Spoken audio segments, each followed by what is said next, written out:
Voice of the people ప్రేక్షకులకు నమస్కారం. ఈరోజు ఉదయం ఆంధ్రజ్యోతి పేపర్ చదివితే ఫ్యూచర్ సిటీని 8 ఏళ్లలో పూర్తి చేస్తామనేటువంటి ప్రకటన కనపడింది. సరే, ఆ వార్తా కథనాన్ని చదువుదామని ప్రయత్నం చేస్తే నిన్న ఫ్యూచర్ సిటీ డెవలప్మెంట్ అథారిటీ భవనాన్ని ప్రారంభిస్తూ ముఖ్యమంత్రి గారు మాట్లాడినటువంటి విషయాలు కూడా కనపడినాయి. ముఖ్యంగా ఫ్యూచర్ సిటీకి అడ్డు వస్తే అడ్డంగా తొక్కుతామనేటువంటి ఇది కూడా హెడ్డింగ్లోనే పెట్టారు. ఈ అడ్డంగా తొక్కడము అనేటువంటి భాష ఇవాళ మొదటిసారి వాడుతున్నది కాదు ముఖ్యమంత్రి. మూసీకి అడ్డొస్తే మూసీలో తొక్కుతామనేటువంటిది గతంలో మాట్లాడారు. అట్లాగే అభివృద్ధిని వ్యతిరేకించే వాళ్ళంతా అష్టదరిద్రులు అనేటువంటిది మాట్లాడారు. అట్లాగే ఈ అభివృద్ధిని అడ్డుకుంటే వాళ్ళని తొక్కుకుంటూ వెళతామనేటువంటిది గతంలో అనేక సార్లు కూడా ఉపయోగించారు.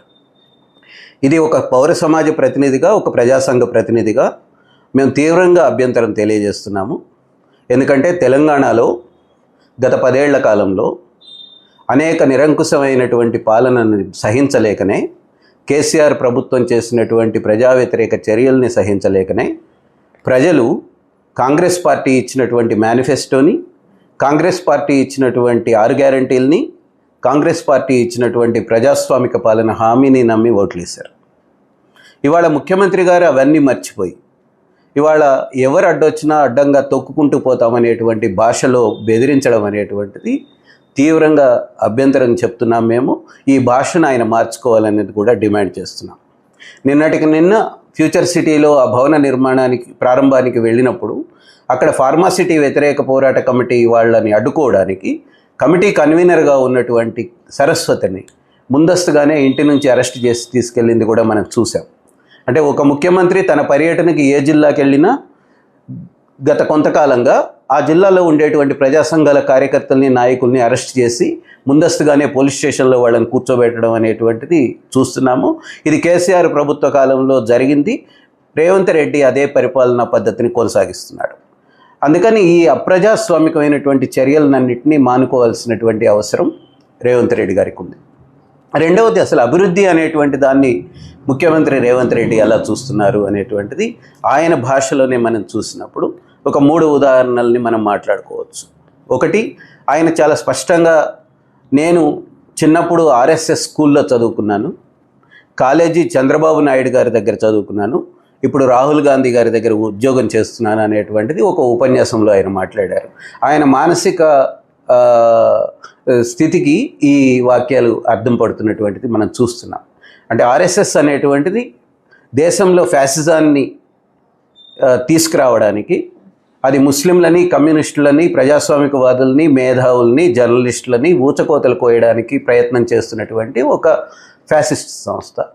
దాంట్లో నేను చిన్నప్పుడు పనిచేశాను అని చెప్పుకోవడం ద్వారా ఆయన తన స్వభావంలో ఉన్నటువంటి ఒక కోణాన్ని చూపిస్తున్నారు.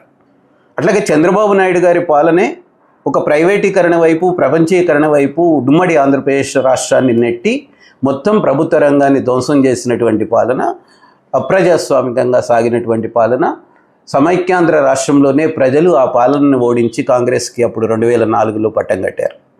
ఇవాళ నేను చంద్రబాబు నాయుడు కాలేజీలో చదువుకుంటున్నానని చెప్తున్నటువంటి రేవంత్ రెడ్డి తిరిగి అదే అభివృద్ధి నమూనాని, ఎట్లయితే సైబరాబాద్ గురించి చంద్రబాబు నాయుడు చెప్పుకుంటాడు, అదే పద్ధతిలో ఫ్యూచర్ సిటీ గురించి రేవంత్ రెడ్డి గురించి చెప్పుకోవాలనేటువంటి ఆలోచనే ఉంది తప్ప చంద్రబాబు నాయుడు చేసినటువంటి తప్పుల్ని తెలంగాణ ప్రజలు తిరస్కరించారు, ఉమ్మడి ఆంధ్రప్రదేశ్ ప్రజలు కూడా తిరస్కరించారు అనేటువంటిది ఆయన మర్చిపోతున్నది కూడా చూస్తున్నాం.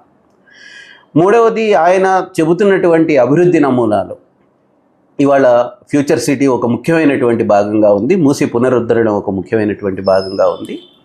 నిజానికి తెలంగాణ ఒక సమగ్రమైనటువంటి అభివృద్ధిని కోరుకున్నది. వనరులు ప్రజల చేతుల్లో ఉండాలి, పర్యావరణం బాగుండాలి, ఈ రాష్ట్ర యువతకి ఉపాధి అవకాశాలు దొరకాలి, ఈ రాష్ట్రంలో వనరుల మీద పెత్తనం ప్రజలకు మాత్రమే ఉండాలనేటువంటిది కోరుకున్నటువంటి రాష్ట్రం ఇది. దానికోసమే పోరాడి తెలంగాణ రాష్ట్రాన్ని సంపాదించుకున్నటువంటి రాష్ట్రం అది. కాబట్టి ఫ్యూచర్ సిటీ అనేటువంటిది ఇవాళ చాలా బడాబాబుల కోసం, కోటీశ్వర్ల కోసం, బహుళజాతి కంపెనీల కోసం నిర్మించబడుతున్నటువంటి నగరం. ఆ నగరంలో పేదవాళ్ళు ఉండబోవడం లేదు, ఆ మధ్యతరగతి కూడా ఉండబోవడం లేదు. ఆ ప్రాంతంలో 54 గ్రామాలని అడ్డగోలుగా గ్రామ పంచాయతీలని రద్దు చేసడానికి పూనుకొని ఫ్యూచర్ సిటీ డెవలప్మెంట్ అథారిటీ పేరుతో ఒక నగరాన్ని నిర్మిస్తున్నటువంటి డెవలప్మెంట్ మోడల్ అది. హైదరాబాద్ నగరానికి పాలు కూరగాయలు సప్లై చేస్తున్నటువంటి ఒక పర్యావరణ హితమైనటువంటి ప్రాంతాన్ని ఫ్యూచర్ సిటీ పేరుతో ధ్వంసం చేస్తున్న దాన్ని ప్రజలు వ్యతిరేకిస్తున్నారు, పౌర సమాజం కూడా వ్యతిరేకిస్తున్నది, స్థానిక రైతులు దానికి వ్యతిరేకంగా పోరాడుతూ ఉన్నారు. ఆ ప్రాంతంలో ఫార్మాసిటీ కట్టాలనేటువంటిది గత బీఆర్ఎస్ ప్రభుత్వం ఏదైతే ప్రయత్నాలు చేసిందో 15,000 ఎకరాలను లాక్కున్నదో దాన్ని ప్రజలు వ్యతిరేకిస్తూ వచ్చారు, పోరాడారు, కోర్టుల్లో కేసులు వేశారు, స్టేలు తెచ్చుకున్నటువంటి పరిస్థితి ఉంది.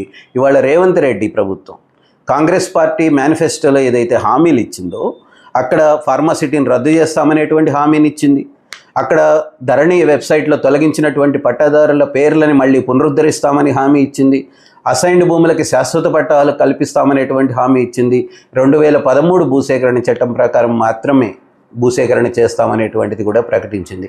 ఆ హామీలన్నీ మర్చిపోయి యథాతథంగా కేసీఆర్ తెచ్చినటువంటి 2017 చట్టం ప్రకారం ముందుకెళ్తూ ఫ్యూచర్ సిటీ నిర్మాణానికి రేవంత్ రెడ్డి పూనుకున్నాడు. ఇది తాము ఇచ్చినటువంటి హామీలకు భిన్నమైనటువంటి హామీలు అనేటువంటిది కూడా మనం మర్చిపోవాలి. వాస్తవానికి 2013 భూసేకరణ చట్టం ఇది. ఈ చట్టాన్ని కాంగ్రెస్ ప్రభుత్వం UPA 2 ప్రాంతంలో తీసుకొచ్చినటువంటిది. దీనికి వ్యతిరేకంగా ఇవాళ రేవంత్ రెడ్డి వెళ్తున్నటువంటిది కూడా మనం చూస్తున్నాం. అట్లాగే కాంగ్రెస్ పార్టీ మేనిఫెస్టో ఇది. ఈ మేనిఫెస్టోలో అనేక హామీలు ప్రజలకు ఇచ్చారు, 6 గ్యారంటీలు ఇచ్చారు. SC/ST సప్లానికి నిధులు కేటాయిస్తామని చెప్పారు, ముస్లిం డిక్లరేషన్ అమలు చేస్తామన్నారు, దళితులకి ఆదివాసీలకి అనేక హామీలు ఇచ్చారు, వ్యవసాయ రంగానికి రైతులకి అనేక హామీలు ఇచ్చారు. కానీ వీటిల్లో ఏ ఒక్క హామీని అమలు చేయడానికి ఆయన పూనుకోవడం లేదు. ఆయన ఈ హామీలకు మీద ప్రాధాన్యత ఇచ్చి నిధులు కేటాయించడం లేదు. ఆయన ప్రభుత్వం ఇవాళ ఈ హామీలన్నింటినీ పక్కన పెడేసి ఇవాళ ఫ్యూచర్ సిటీ మీద దృష్టి పెట్టింది. మూసీ పునరుద్ధరణ పేరుతో, మూసీ సుందరీకరణ పేరుతో అక్కడ 10,000 ఇళ్లను కూలగొట్టడానికి పూనుకున్నది. అక్కడ ఉండేటువంటి గాంధీ విగ్రహాన్ని నిర్మించడానికి ఒక అపార్ట్మెంట్ను కూడా కూలగొట్టడానికి పూనుకున్నది మనం చూస్తున్నాం. చాలామంది పెన్షనర్లు, లక్షల మంది పెన్షనర్లు గత 4 ఏళ్లుగా ఒక్కళ్ళకు కూడా పెన్షన్ రాక వృద్ధులు కావచ్చు, వితంతు మహిళలు కావచ్చు, ఒంటరి మహిళలు కావచ్చు, వికలాంగులు కావచ్చు, వాళ్ళ ఎవ్వరికీ పెన్షన్లు రాక ఇబ్బంది పడుతున్నటువంటి పరిస్థితిని మనం చూస్తున్నాం.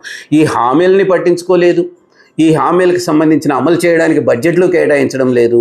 కానీ పెద్ద కార్పొరేట్లకి, కంపెనీలకి వాళ్ళకి ఖచ్చితంగా భూముల్ని కేటాయించడానికి, ముఖ్యంగా ఫార్మా కంపెనీలకు కూడా భూములు కేటాయించడానికి ఆయన తాపత్రయపడుతున్నటువంటి స్థితిని చూస్తే అక్కడే వారంలో ఒకరోజు ఫ్యూచర్ సిటీ నుంచే నేను పరిపాలన సాగిస్తానని చెప్పడం చూస్తుంటే ఆయన మొత్తం రాష్ట్ర అభివృద్ధి నమూనాని కార్పొరేట్లకు అనుకూలంగా మార్చేసినటువంటి స్థితి మనకు కనపడుతున్నది. అట్లాగే రేవంత్ రెడ్డి గారు ఇచ్చినటువంటి హామీలలో ఒక ముఖ్యమైనటువంటి హామీ కౌలు రైతుల్ని ఈ రాష్ట్రంలో గుర్తిస్తామని చెప్పి 5 సీజన్లు గడిచిపోయినాయి, 2.5 సంవత్సరాలు గడిచిపోయింది. కౌలు రైతుల ఊసే ఎత్తడం లేదు ఆయన. వాస్తవానికి వాళ్ళకు కూడా రైతు భరోసా ఇస్తామని ప్రకటించారు. 2011 చట్టాన్ని అమలు చేస్తామని చెప్పి ఆ కౌలు రైతులకు బహిరంగ కూడా లేఖ రాసినటువంటి స్థితి ఉన్నది. రైతు స్వరాజ్య వేదిక కావచ్చు, కౌలు రైతుల గుర్తింపు సాధన కమిటీ కావచ్చు, సర్వే చేసి ఒక డీటెయిల్డ్ నివేదికని ఇచ్చి ప్రభుత్వం ముందు కూడా పెట్టింది. కానీ దాని గురించి చర్చించడానికి, దాని గురించి చర్యలు తీసుకోవడానికి కూడా ముఖ్యమంత్రి గారికి తీరలేదు. కానీ ఫ్యూచర్ సిటీ నిర్మాణం మీద పూర్తి స్థాయిని నిబద్ధతతో ఆయన పనిచేసుకుంటున్నటువంటి తీరు చూస్తున్నాం. అట్లాగే ఇటీవల కాలంలో 3 ప్రజా సంఘాలు, బాలల హక్కుల రక్షణ సంస్థ, అట్లాగే తల్లుల సంఘము, అట్లాగే సామాజిక కార్యకర్తల వేదిక, ఈ 3 సంస్థలు నగరంలో స్కూళ్లను బాగు చేయాలని చెప్పి ఒక విస్తృతమైనటువంటి మీటింగ్ పెట్టి అందరిని పిలిచి మాట్లాడారు. ప్రభుత్వానికి నివేదిక ఇచ్చారు. హైదరాబాద్ నగరంలో 80% పిల్లలు ప్రైవేట్ స్కూళ్ళకి వెళ్తున్నారు.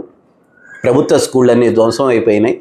నగరం విస్తరిస్తుంది కానీ స్కూళ్ళు పెట్టడం లేదు.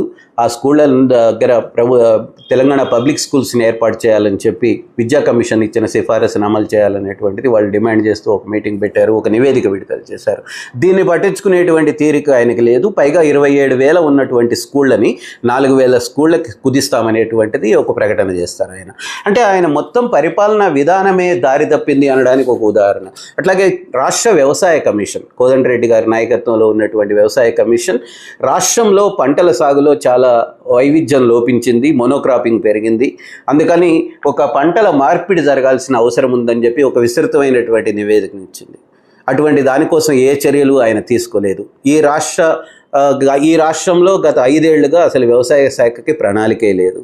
ఆయన శాస్త్రీయ పంటల ప్రణాళిక అమలు చేస్తామని చెప్పినటువంటి హామీకి దిక్కు లేదు. సమగ్ర వ్యవసాయ విధానం అమలు చేస్తామని చెప్పిన దానికి దిక్కు లేదు. రాష్ట్రంలో పంటల బీమా పథకం అమలు చేస్తామని చెప్పిన దానికి దిక్కు లేదు. ఈ మొత్తం విషయాలన్నింటినీ పక్కన పెట్టి అందరూ ఇచ్చినటువంటి నివేదికలను కూడా పక్కన పెట్టేసి ఎవరి గురించి ఏమాత్రం పట్టించుకోకుండా కేవలం తాను అనుకున్నటువంటి ఫ్యూచర్ సిటీ మీదనే దృష్టి పెట్టడం అనేటువంటిది, దానికోసమే పరుగులెత్తడం అనేటువంటిది ఒక ముఖ్యమంత్రిగా ఆయన చేయకూడనటువంటి పని. కాంగ్రెస్ పార్టీ ఇవాళ దేశవ్యాప్తంగా బీజేపీ నిరంకుశత్వానికి, ఫ్యాసిజానికి వ్యతిరేకంగా పోరాడుతున్నట్టు చెప్పుకుంటున్నది. ఇండియా కూటమికి నాయకత్వం వహిస్తున్నది. అటువంటి పార్టీకి చెందినటువంటి ముఖ్యమంత్రి బీజేపీ పాదాల్లో పాదాలు వేసుకుంటూ మోడీని చంగనెత్తుకొని తిరగడం, లేదా మోడీ తెస్తున్నటువంటి విధానాలను వ్యతిరేకించకుండా మౌనంగా ఉండడం, లేదా మోడీతో పైరవీలు చేసుకొని తాను అనుకున్న అభివృద్ధి ప్రాజెక్టులకు మాత్రమే అనుమతులు తెచ్చుకోవడం అనేటువంటి వైఖరితో ఏదైతే రేవంత్ రెడ్డి గారు ముందుకు పోతున్నారో ఇది తెలంగాణ భవిష్యత్తుకు అస్సలు మంచిది కాదు. ఈ పరిపాలనా పద్ధతి మారాల్సినటువంటి అవసరం ఉన్నది. తామిచ్చినటువంటి హామీ ప్రకారమే ప్రజాస్వామిక పాలన తెలంగాణలో పునరుద్ధరించాల్సినటువంటి అవసరం ఉంది. కాదు కూడదు అని అంటే హిట్లరే నాకు స్ఫూర్తి, హిట్లర్ స్ఫూర్తితో నేను పరిపాలన సాగిస్తానంటే ఒక్క విషయాన్ని కూడా గుర్తుపెట్టుకోవాలి. ప్రజలు ఎదురు తిరిగితే, ప్రపంచం ఎదురు తిరిగితే హిట్లర్ బంకర్లో దాక్కొని ఆత్మహత్య చేసుకున్నాడు. అంటే ఎంత నియంతలైనా, ఫ్యాసిస్టులైనా అంతిమంగా ప్రజల చేతుల్లో మట్టి కరుస్తారు. మేము అధికారం ఉంది, మా చేతుల్లో నిర్ణయాధికారం ఉంది కనుక మేము ఏదైనా చేస్తామనేటువంటి పద్ధతికి ఏ పరిపాలకుడు వెళ్ళకూడదు. అందుకని ముఖ్యంగా కాంగ్రెస్ పార్టీ నాయకుడిగా, ముఖ్యమంత్రిగా ఉన్నటువంటి రేవంత్ రెడ్డి గారు ఆ చరిత్రను కూడా చదువుకొని ఆర్ఎస్ఎస్ భావజాలాన్ని వదిలించుకొని గాంధీ బొమ్మను పెట్టుకుంటున్నటువంటి వ్యక్తిగా, గాంధీ విగ్రహాలను పెడుతున్నటువంటి వ్యక్తిగా ప్రజలతో, గ్రామాలతో, వ్యవసాయంతో, సాధారణ ప్రజలతో ఇంకా మరింత మర్యాదగా వ్యవహరించాలని, బెదిరింపులు మానుకోవాలని కూడా మేము కోరుతున్నాం.